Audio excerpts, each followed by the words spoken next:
Hello everyone, my name is Ashkumar Kathwas and today we'll be discussing about process synchronization. So let us know first what is process synchronization. When two or more processes cooperate with each other or coordinate with each other, their execution must be preserved. Otherwise, there may be conflicts in their execution and inappropriate outputs can be produced. तो इसका मतलब ये है कि for example we have process A and process B, and if they share some common resources, so there may be a conflict in their execution and error will be produced in the output. So the procedure involves preserving the appropriate order of execution of cooperative processes and this is known as process synchronization. अगर हम दोनों process को properly synchronise करेंगे और share resource का properly use करेंगे तो दोनों प्रोसेसेस का आउटपुट एकदम एरर फ्री आएगा. There are various synchronization mechanisms that are used to synchronize the process जिनके बारे में हम आगे बात करेंगे. How process synchronisation works. तो आप फॉर एग्जांपल कंसिडर कीजिए कि एक प्रोसेस ए है और एक प्रोसेस बी है. अब जो प्रोसेस ए है, the process A is trying to read data from a particular memory location and process B is trying to process B is trying to read data from a particular memory location and process A is trying to change the data or modify the data from that on that particular memory location. So there is a high probability that the data read by the second process will be erroneous. Now there are two types of processes. One is independent process and another is cooperative process. Any process, independent process is the one whose execution process does not affect the execution of other processes. On the other hand, cooperative process is the one which affects the execution of the other processes as well. Process synchronization problem arises in the case of cooperative process just because there are resources which are shared. Cooperate process वो होती हैं जो दो मतलब खुद के execution और उसका डिपेंड करता है दूसरे प्रोसेस पे भी क्योंकि दे शेयर अ कॉमन रिसोर्सेज. तो मेनली जो अपनी प्रोसेस सिंक्रोनाइजेशन की प्रॉब्लम आती है जिसकी वजह से हमें गलत आउटपुट्स प्रोड्यूस होते हैं वो मेनली कॉपरेटिव प्रोसेस के सेगमेंट में आती है. इसी टॉपिक में हम बात करेंगे रेस कंडीशन की. सो लेट अस नो कि what is race condition. So आप पहले इसकी डेफिनेशन पढ़ लेते हैं. When more than one processes are executing the same code or accessing the same memory or any shared variable in that condition, there is a possibility that the output or the value of the shared variable is wrong. So for that, all the processes doing the race to say that my output is correct, this condition is known as race condition. तो इसका basically यही मतलब होता है कि there are number of processes और ऐसा नहीं कि सिर्फ दो processes, there are n number of there can be n number of processes. तो इसकी वजह से क्या अगर कॉमन रिसोर्स शेयर करेंगे तो सबके आउटपुट में कुछ ना कुछ गड़बड़ी आएगी. बट इसी वजह से क्या होता है तो प्रोसेसेस है क्या एक रेस उनमें शुरू हो जाती है और हर प्रोसेस यही कहती है कि मेरा आउटपुट करेक्ट है. इसी कंडीशन को हम लोग बोलते हैं रेस कंडीशन. तो several processes access and process the manipulations over the same data concurrently, then the outcome depends on the particular order in which the access takes place. Now एक जो प्रोग्राम होता है उसके मेनली फोर सेक्शंस होते हैं, four elements होते हैं. तो हम एक प्रोग्राम के जो सेक्शंस होते हैं उन पे हम लोग थोड़ी सी नजर डालेंगे. तो सबसे पहला होता है एंट्री सेक्शन. फॉर एग्जांपल हमने कुछ जो प्रोसेस सिंक्रोनाइजेशन की प्रॉब्लम सॉल्व करनी है तो हम ये जिस प्रोग्राम को हम ब्रीफली स्टडी करेंगे तो सबसे पहले जो होता है entry section. It is a part of the process which decides the entry of a particular process. तो अगर N number of process line में लगी हैं कि एन को एन नंबर ऑफ प्रोसेस को सिंक्रोनाइज करना है तो एन नंबर ऑफ प्रोसेस में ये जो एंट्री सेक्शन होता है ये इस बात का ध्यान रखता है कि कौन सी प्रोसेस इस ब्लॉक ऑफ कोड में जाएगी. ठीक है.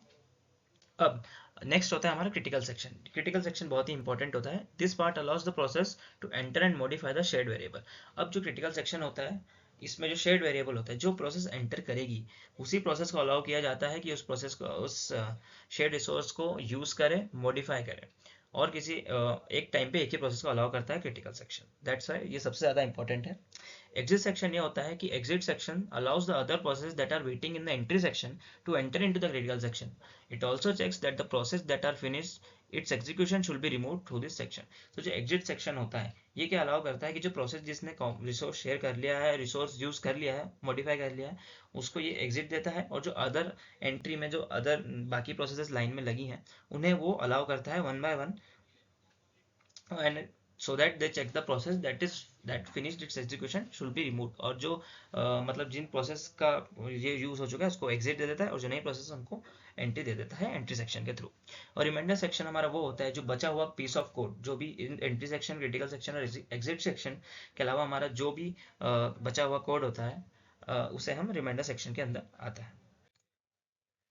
क्रिटिकल सेक्शन पे थोड़ी सी बात करेंगे क्योंकि critical section important role play करता है बिकॉज शेयर रिसोर्स को हैंडल करता है और प्रोसेस को अलाउ करता है कि वो शेयर रिसोर्स को हैंडल करे.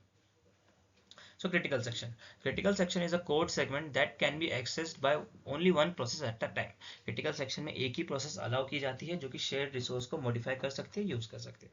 Critical section contains shared variables which need to be synchronized to maintain consistency of data variables. Any solution to critical section problem must satisfy the three requirements. तो solution होता है critical section का, उसे इन mainly तीन requirement को satisfy करना पड़ता है. तो first one is mutual execution.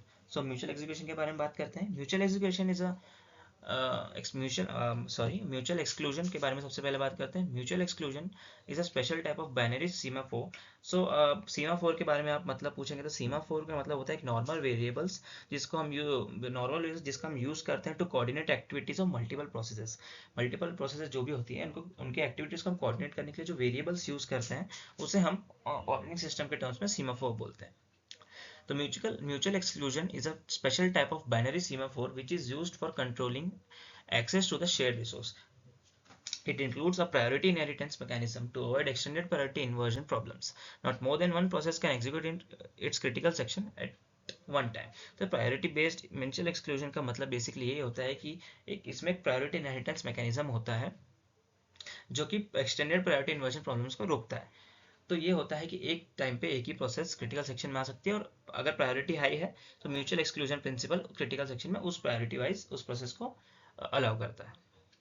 Progress. This solution is used when no one is in the critical section and someone wants in.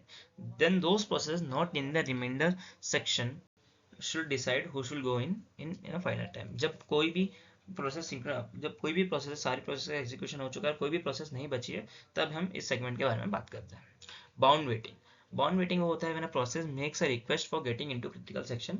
There is a specific limit about number of processes that can get into the critical section. हम जैसे बात करते हैं critical section में एक ही process आ सकती है लेकिन उसके ऊपर भी entry section होता है जहाँ पे number of process waiting करते हैं.